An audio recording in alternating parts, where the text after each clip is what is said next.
Hey guys, what's going on? This is Andrew here today, and we are going to be reviewing a product that Oivo sent me. Essentially what this product is a cooling station with controller chargers. So, I've done reviews for Oivo products before. I've done one of their rechargeable batteries for the Xbox Series X. I've done their controller charger for the PS5 controllers, and now they decided to send me this one. So this is kind of like an all-in-one, because basically I had just the controller chargers, as I said, but this one actually has the controller chargers that come with it. So this is kind of going to be sort of like a replacement for that one. It also cools your system. It also holds some of your games. I don't know if I'm actually going to use these at all, since I do have a game shelf, but if for some reason I need extra room and I just want to put games on here, I do have a decent amount of room on the place I have my PS5 now, since I kind of just rearranged my game setup. So yeah, I might end up using this, not really sure yet, but I am looking to just basically do the unboxing of this. Oivo told me that they're going to have me test it for 5 days, and then I'm going to do a full review of the product. So without further ado, let's do the unboxing of this. I am very excited to do this again. It's actually been a year since I had a company send me a product to do a proper review of. Alright guys, so this is what the box looks like from the front. It says P5 disc and digital edition, so this does work with both editions of the PS5. I'm actually going to be using this on my digital edition. My secondary PS5 that I have two PS5s, so I'm going to be using it on that one, and that's going to be the one I do the tests on. So essentially, it's got an LED indicator on here to determine whether the batteries are charged or not charged. Orange indicating that it still needs to be charged, green indicating that it's fully charged. Kind of like the one that they sent me that was just the simple controller charger. It's got the dual charging fans, 14 game slots for PS5 games, which is pretty good if you have a small collection, and it's got a fan on and off switch if you decide to not use the cooling mechanism in this for the time being. So back of the box just shows you how it would be set up and all of that. Just shows a ton of extra stuff. Just observing it a little bit, I see that there is a little screw over here, which means that I'm going to end up actually unscrewing the stand from the PS5 and basically just replacing it with this, so you don't actually use the PS5 stand on this, for my understanding. So without further ado, let's actually just unbox the thing. I've kind of rambled a little bit, went into other stuff I felt like I could have just waited on, but regardless, this is the box. We're just gonna pull stuff right out of it as we go. So it seems like it just slides right out, and I'm already ripping stuff. Okay. Looks like that was the entire thing that was in the box, so there's nothing else that was left in there, so I'm just going to throw that to the side. It looks like it's already put together. There's nothing for me to really build much, other than I'm thinking there's probably a tray or something that I need to use. So just observing this, it does look like the PS5 would go directly right here, and as I said before, it definitely needs that little screw thing, so I would have to take that out, probably mount it on this thing, and get to work doing that on the PS5. But we got the two charging stands for the controllers right here. This looks to be something that would hold an external hard drive, as you saw in the picture. This looks to be the one that would hold the PlayStation remote if you wanted to get the media remote, so you can actually hold a decent amount of accessories in this thing. Maybe throw like a flash drive in here, or maybe some dongle, or just anything that you want to fit in the small space. Say you don't really care to get like these extra accessories, you can just have this be a holder for some extra stuff in that case. So when I'm going to be having it, I'm going to be having it like this. Looks like this is something that might slide out. I'm just not exactly sure how I would go about that. So this looks to just be the product right here. The front panel, it looks like there's a singular USB port. This looks to be one that goes directly into the port for the USB-C. My guess is that this is kind of like a replacement for the USB-C port. Like, they know that not everybody has USB-C devices, so they figured they would just have this plug right in, but it also, in the way, is what connects it to the console. So that's just the way that they're going about it. This is just to connect to the console through the USB-C port, and then they're simply are just going to have you plug in your extra USB peripheral into here. So that is that right there. This looks to be the power cable that we're doing, and then this right here, figure that out. Not really sure what this is right now, but I'm just going to take a look at this thing real quick, and I'll figure that out and get right back to you guys with that. So investigating a little bit further of this product, it turns out that this little side panel can just be pulled out. It did require a lot of force, so I wanted to make sure that that's what it needed to do before I accidentally broke the thing. So I'm not actually going to be using this piece. Not really sure what it's for. Not really necessary, but this is what holds all the games, these little slots right here. So yeah, if you want to have some extra games, it looks like you can use that. This looks to be the thing that plugs directly into the front port of the PS5. Like I said, there's a USB-C port up there. This looks to just be kind of converting that USB-C into a USB. This looks to be a 2.0, so I think it's gonna have slower speeds. I don't know if it's a 3.0, but to me it looks like a 2.0. So this button up front also looks to be the on and off button for the fan. And yeah, I thought this was going to be the thing that powered it, but I was wrong. The power supply is this, so was completely wrong about that. The screw seems to be under this little piece of tape, so I'm just going to take that off and, come on, remove the screw just like that, and I'll just reapply the tape on it, because why not? It'll look a lot nicer that way. So yeah, this essentially was just the simple unboxing of the product so far. I think it definitely looks kind of cool. It's definitely got that cool aspect to it, but I think for now I'm not really going to use the game storage thing, so I'll just keep it like this, where I have the accessory holder, the controllers, and just simply mount the PS5 onto the thing. Alright guys, so this is the device all set up. I figured there was no point in me showing how to actually get the stand to be screwed into this thing, because if you're a PS5 owner and you've got the stand, it's the exact same procedure, so I just kind of went against even doing that. So I have my digital edition PS5 set up on this thing currently.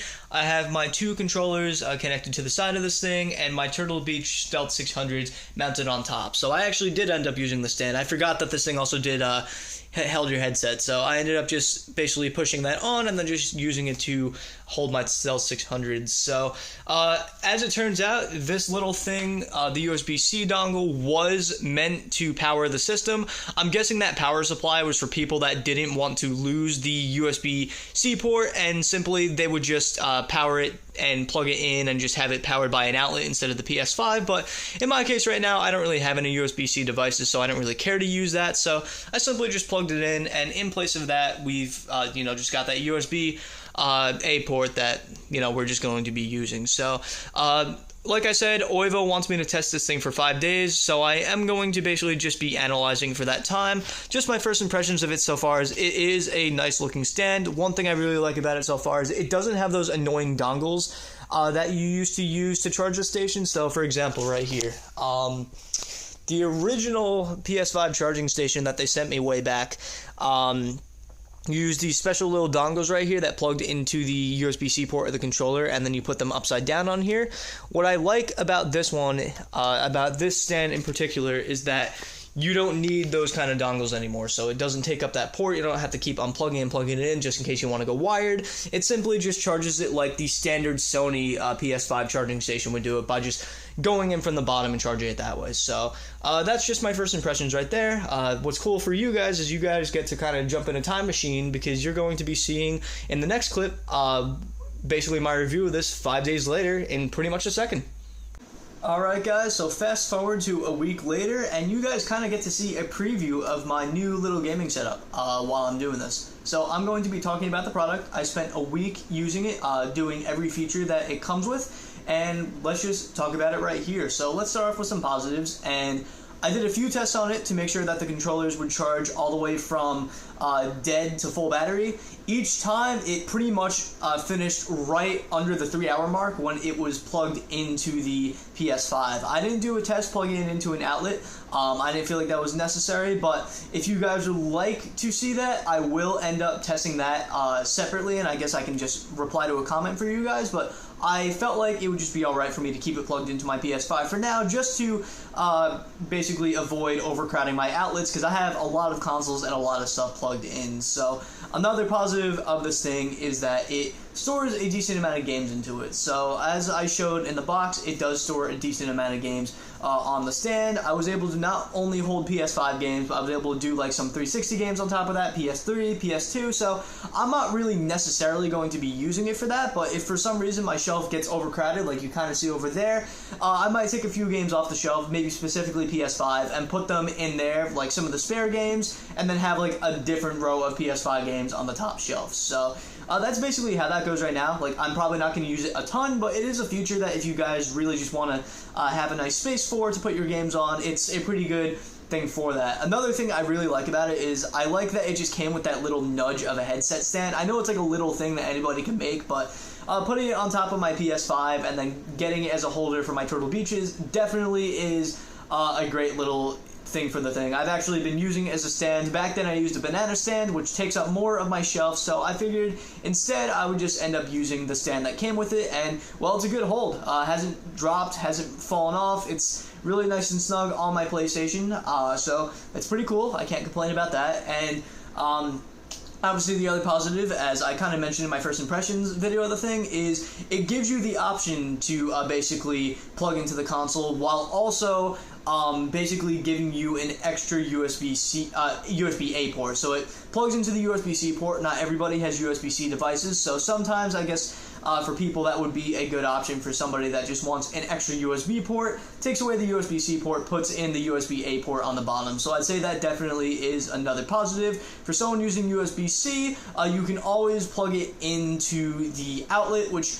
honestly is where I'm going to be getting to the negatives at that point. So it's not the product's fault itself that essentially it's probably better off plugging into an outlet. It's essentially just, I've noticed that the PS5, you probably shouldn't keep it in rest mode for that long. Just based off reviewers that I've seen before, they basically recommend not keeping the PS5 in rest mode all the time. So basically, if you're going to be charging this thing with the console, it's either going to have to be on or you're going to be putting it in rest mode, which, like I said, a lot of people say that you probably shouldn't do. So that's one of the negatives. Essentially, the thing will always have to be on or in rest mode if you're going to be charging the controllers, which, by the way, the speeds are pretty much exactly the same, even in rest mode for charging the controllers. I got around the same 3-hour mark. Pretty much the average I got was 2 hours and 58 minutes, which literally is right below the 3-hour mark of charging. So very, very cool. The very last positive, I must say, honestly, I mean the last negative, I should say, probably is the biggest thing that this console is advertising, and it's the cooling.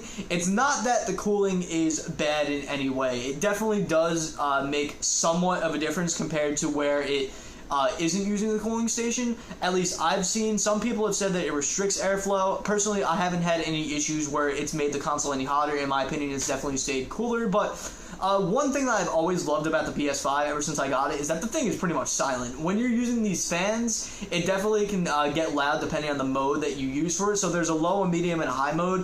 If you're in an area that's like extremely extremely hot. I tried to say heated for some reason, it just wouldn't come out. If you're in a place that's extremely hot, definitely the cooling system will help in that regard to keep the system from overheating. But in regards to if you're just in a regular area, like I'm in a perfectly air-conditioned house, or even when the house isn't completely air-conditioned and like it's hot in here, I definitely don't see myself needing to use the cooling part of it, but it definitely is a cool feature if you're somebody that's looking to use that part of it. So honestly, that's my review on the product as it is. I have to say I'm definitely going to be using it from this point forward. This replaces my controller charger that I had previously, so it's essentially going to be mainly my charging station. I'm not going to be using the cooling part of it. I'm going to be using the headset part of it.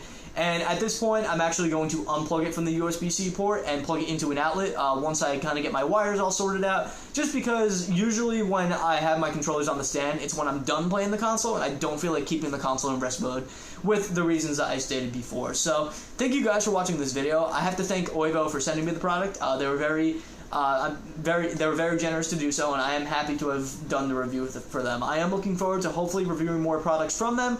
Also got a decent amount of other people that are reaching out to me to review some of their cheaper products on the side. So thank you all for watching this video. I will see you all in the next one, and hoping I can get that video to either be a pickups video, because I had a major pickups video, or just simply the game room tour. I'm not fully done with the game room. I'm still kind of rearranging things like I always do, but once that's done, you're going to see more content.